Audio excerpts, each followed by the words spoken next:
ஆண்டவரும் இரட்சகருமாகிய இயேசு கிறிஸ்துவின் இனிய நாமத்தில் உங்கள் யாவருக்கும் அன்பின் வாழ்த்துக்களை தெரிவித்துக் கொள்கிறேன். அருமையான தேவ பிள்ளைகளே, புதிய நாள், புதிய நம்பிக்கை, new day, new hope daily devotion மூலமாய் இந்த நாளில் கூட உங்களை சந்திப்பதில் நான் மிகுந்த மகிழ்ச்சி அடைகிறேன். அல்லேலூயா.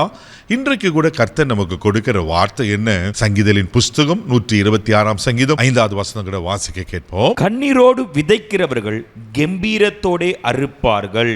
ஆமென், ஆமென். கண்ணீரோடு விதைக்கிறவர்கள் கம்பீரத்தோடு அறுப்பார்களாம். தேவ பிள்ளைகளே, ஒருவேளை உங்கள் வாழ்க்கையில் பல விதமான நெருக்கத்தினால, உபத்திரவத்தினால, போராட்டங்களினால, பிரச்சனைகளினால, இழப்புகளினால, பலவீன வியாதிகளினால நீங்கள் கண்ணீர் வடிச்சிட்டு இருக்கீங்களா? இன்றைக்கி ஆண்டு சொல்கிறாரு, நான் உன் கண்ணீரை துடைக்க போகிறேன்.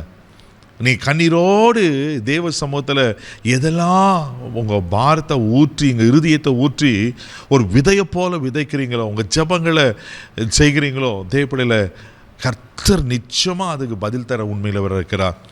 எப்படி ஒரு விதைக்கும் போது அது ஏற்ற காலத்தில் முளைத்து எழும்பி பலனை கொடுக்கிறதோ, நீங்கள் தேவ சமூகத்தில் உங்கள் இருதயத்தை ஊற்றி கண்ணீரோடு எதுக்கெல்லாம் ஜெபித்தீங்களோ, நிச்சயமாக ஆண்டவர் ஜெபத்துக்கு பதில் தர உண்மையில் வர இருக்கிறார். நம்ம ஆண்டவர் அநீதியுள்ள தேவன் அல்ல. தேவப்பிள்ளையில அவர் நீதி செய்கிற கர்த்தர். ஒருவேளை உங்களுக்கு பலவிதமான காரியங்களை, வழக்குகளில் கூட நீதி கிடைக்காமல் இருக்கலாம். ஒருவேளை உங்கள் மாமியார் இடத்துலையோ அல்லது உங்களோட கணவரிடத்துலையோ உங்கள் பிள்ளைகளிடத்துலையோ உங்களுக்கு நியாயமாய் வர வேண்டிய நன்மைகள், ஆசீர்வாதங்கள், நீதி கிடைக்காமல் இருக்கலாம். பயப்படாதீங்க, உங்கள் விதை வீணாக போகாது. நீங்கள் கண்ணீரோடு தெய்வ சமூகத்தில் விண்ணப்பித்த ஒவ்வொரு விண்ணப்பத்துக்கும் ஆண்டவர் பதில் தர உண்மையில் இருக்கிறார். இங்கே வசனம் அழகாக சொல்லப்பட்டிருக்கு, கண்ணீரோடு விதைக்கிறவர்கள் கம்பீரத்தோடு அறுப்பாங்களாம்.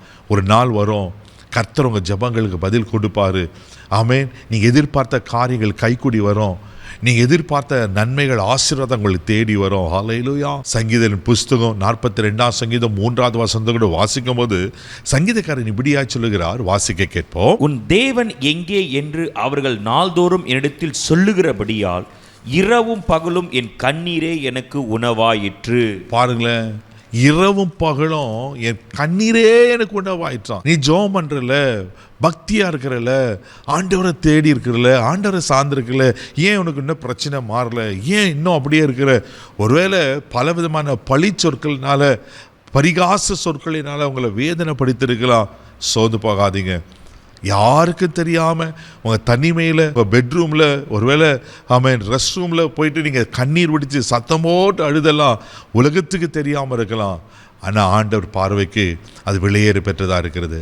உன் தேவன் எங்கே என்று கேட்குறாங்களா? சோர்ந்து போகாதீங்க. இந்த கண்ணீர் தான் உங்களுக்கு உணவு போல் இருக்கா? சோர்ந்து போகாதீங்க. அவர் நிச்சயமாக பதில் கொடுக்க உண்மையில் இருக்கிறார். யோவான் எழுதின சுவிசேஷம் 11ஆம் அதிகாரம் 35வது வசனத்தில் வாசிப்பீங்கன்னா, இயேசு கண்ணீர் விட்டார் என்று சொல்லப்பட்டிருக்கு. அந்த சம்பவம் நம்மளுக்கு நன்றாக தெரியும். மார்த்தாள், மரியாள் தன் சகோதரன் லாசரு மரித்த பிறகு அழுகிறாங்க. அவன் மரணத்தோடு போராடிக்கும் போது இயேசுக்கு சொல்லி அனுப்பப்படுகிறது. ஆனால் இயேசுவால் வர முடியல. தேவப்படியில் மரித்து அடக்கம் பண்ணப்பட்டு 4 நாள் கழித்து தான் இயேசு வருகிறார். அங்கே அழுகிறாங்க. ஆண்டவர் சமூகத்தில் ஆண்டவர் பாதத்தை பிடித்து அழுகிறாங்க. ஆண்டவரே, நீங்கள் இங்கே இருந்திருந்தனால் என் சகோதரன் மரிச்சிருக்க மாட்டான் ஆண்டவரே அப்படி சொல்லி அந்த கண்ணீரை பார்த்து இயேசுவும் கண்ணீர் விட்டாராம். அன்றைக்கி மார்த்தாள், மரியாளுக்காக இயேசு கண்ணீர் விடுவார்னா, இன்றைக்கி உங்களுக்காக அவர் கண்ணீர் விடுகிற தேவனாக இருக்கிறார். பாருங்கள், அந்த கண்ணீரை பார்த்து மரித்து அடக்கம் பண்ணப்பட்டு நாற்றம் எடுத்த லாசருவே வெளியே வா என்று சொல்லி உயிரோடு எழுப்புவார்னா, உங்கள் வாழ்க்கையில் அற்புதங்களை செய்ய மாட்டாரா? நிச்சயமாக அற்புதங்களை செய்வார். உங்கள் கண்ணீருக்கு பதில் கொடுப்பார். கண்களை மூடி நம்ம ஜெபிக்கலாம். தகப்பனே, உமக்கு நன்றி அப்பா. ஆண்டவரே, நீர் லாசருவை உயிரோடு எழுப்பின ஆண்டவர். இன்றைக்கும் நீங்கள் ஜீவனுள்ள உயிருள்ள தேவனாக இருக்கிறீர் ஆண்டவரே.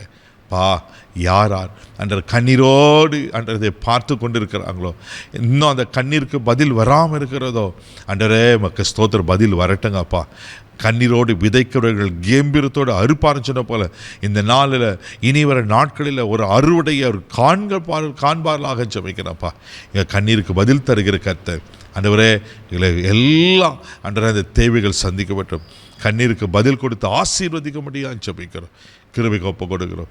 இனி இவர்கள் அழக்கூடாது ஆண்டவரே, இனி இவர்கள் கண்ணீர் வடிக்கக்கூடாதப்பா. ஆத்மா பாரத்துக்கு மாத்திரம் கண்ணீர் வடிக்கட்டும், தேவைகளுக்காக கண்ணீர் வடிக்கக்கூடாது. நீங்கள் சந்திச்சிட்டீங்க, அதற்கு காய் ஸ்தோத்திரம். இந்த நாள் முழுதும் கரம் பிடித்து நடத்தும். கிருபையில் கரத்தில் தாழ்த்தி ஒப்பு கொடுக்குறேன். இயேசுவின் மூலம் ஜெபங்களும் பிதாவே, ஆமென். அவர் கண்ணீருக்கு பதில் கொடுத்துட்டார். தைரியமாக போங்க. God bless you.